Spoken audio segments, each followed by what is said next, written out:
Well, back here in Austin, sharing stories and chanting outside of Austin ISD headquarters, parents, students, and teachers made their voices heard this evening.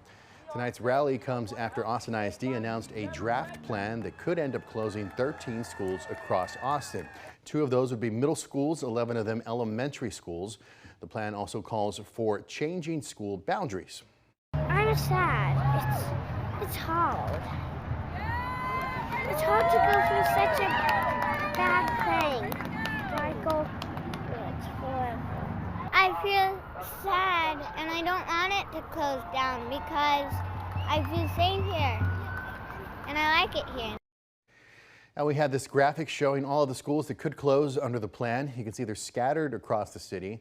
Parents at today's rally said they wanted to show up to fight to save those schools in the hopes that the Board of Trustees would vote against these proposed changes. I do think that change is needed, but in the way that change has been managed by the district, no, that's not the type of change that we need. But also, Wynn Montessori is a school that has consistently shows growth and progress. Parker Woods is the first elementary here in Austin with an international baccalaureate program. We just got that certification, and so if the school shuts down, no other school, students in the district are going to have that opportunity. Now, we did mention this is still just a draft plan and the community has several opportunities to weigh in.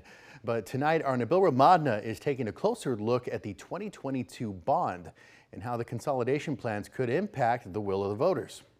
Outside most Austin ISD schools, you'll see signs just like this, showing how schools would be improved after voters passed a $2.4 billion bond package in 2022. And there was a brand new security entrance to get through that they had just completed. Tanner Van Essen, a parent at Becker Elementary School, he says some of the improvements have already taken place at his kid's school. But last week, the district announced his school could close. So they asked us as a community to vote up our taxes to give them that money to modernize the building. We did that. They modernized it to close it. Austin ISD leaders said they expect some money loss in this process since some schools that could close have already seen upgrades. We do have instances where there is going to be a closure or a consolidation and there was a modernization planned, right? So in that instance, we will work with our procurement team and legal team. We will identify the surplus funds. Many of them haven't quite got to a point where we can't capture back significant savings in value. A look at the 2022 bond projects list shows more than $188 million that was supposed to go to the 13 schools that could close. The question, though, where would all the money go that was supposed to go to improve these schools? My recommendation is to have it move with the students wherever possible. But we also know that where the students may be moving to won't have the same need from a facility perspective.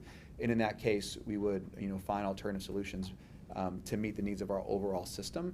But again, the focus would be those students who were identified in the bond, making sure that they're kind of a priority in reallocation.